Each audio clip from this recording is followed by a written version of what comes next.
For Jagga. Well, thank you, Deputy Speaker, and I am pleased to be speaking on this bill, which continues our government's delivery when it comes to financial matters, making a difference to consumers, as well as delivering on important issues that we committed to at the last election. I will start with Buy Now, Pay Later, and the changes in this bill are really focused on the government protecting Australians from the risks of financial harms. We are putting in place common sense protections that will make it safer for consumers who choose to use Buy Now, Pay Later schemes. Buy Now, Pay Later schemes can be very useful for many consumers, but we do need to realise that there are also risks involved. And I think we also need to realise that the types of uses that people are actually using Buy Now, Pay Later for, I think there is often a sense that it's someone maybe buying that new jacket or dress that's just a little bit out of reach. In fact, what a lot of the data shows us, it is people on quite low incomes often trying to buy essentials, and we don't want those people left in a more vulnerable position than they already are. So primarily what this bill does is ensure that Australia's credit laws are appropriate for current needs. It responds to trends we're seeing in the credit markets. In our first 6 months in government, we delivered on legislation that made payday loans and consumer leases safer, with better regulations in place to protect people using them. And now it is time to similarly deliver this appropriate regulation on Buy Now, Pay Later schemes. As I said, while Buy Now, Pay Later can benefit both consumers and businesses, it can also cause financial harm. Research conducted by Good Shepherd Australia and New Zealand in 2022 found some concerning points in relation to how Buy Now, Pay Later schemes are being used by many people in Australia. Around 73% of the financial counsellors working for Good Shepherd said that their clients had missed other payments, they'd cut back or gone without essentials in order to pay and service their Buy Now, Pay Later debt. It is people on lower incomes that are using Buy Now, Pay Later for essentials. More so, as I said, than it is for people using it as a tool for that discretionary spending.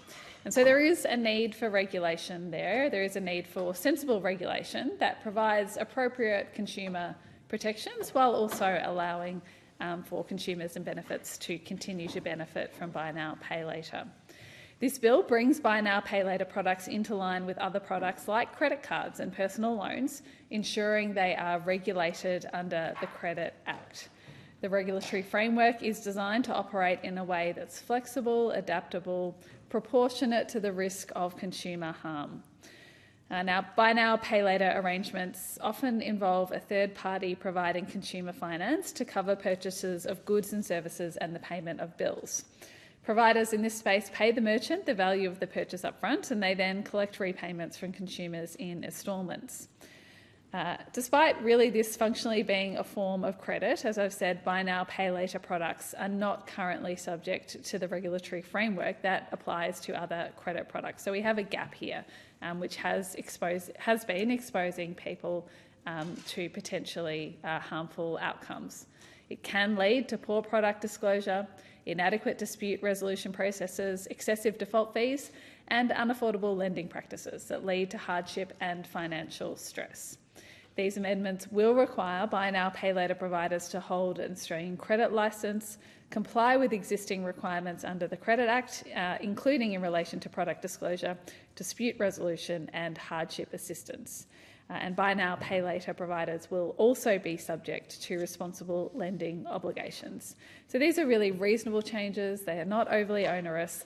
They are about ensuring there is the appropriate level of consumer protection in place for products that we know a lot of people use. They will ensure Australians can continue to enjoy the benefits of Buy Now, Pay Later, while also, as I said, receiving those appropriate protections, making sure we keep up with the technological change that we see, recognising that these types of credit products are increasingly popular, and all the while making sure that we keep the focus on how we support consumers in this space.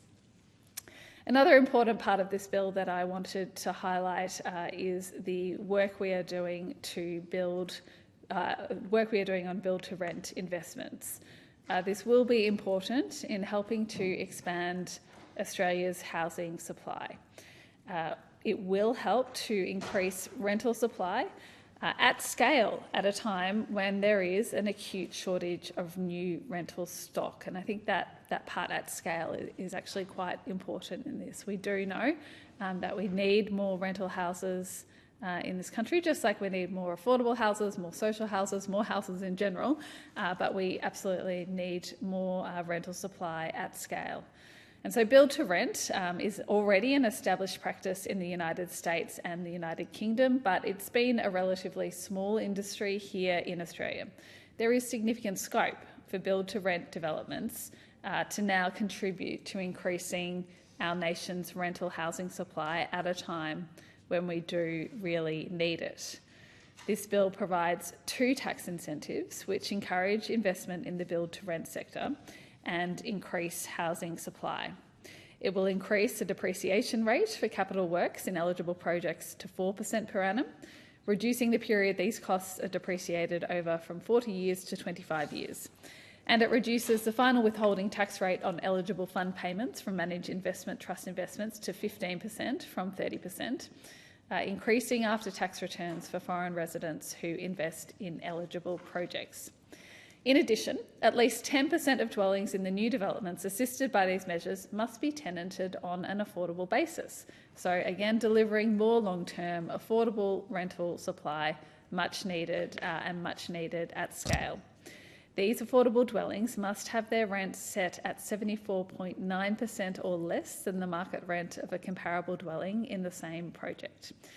For tenants to be eligible for these affordable houses, their household income must be under the required income limits, which are set according to the composition of their household.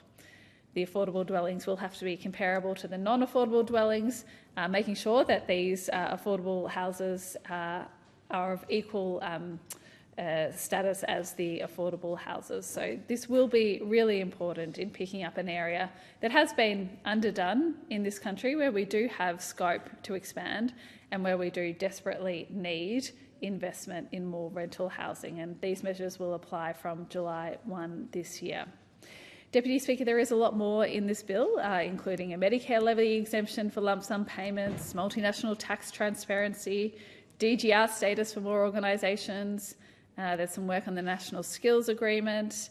There's the instant asset write-off, a lot of important commitments that our government has made and is delivering. And I will conclude my remarks there and commend the bill to the House.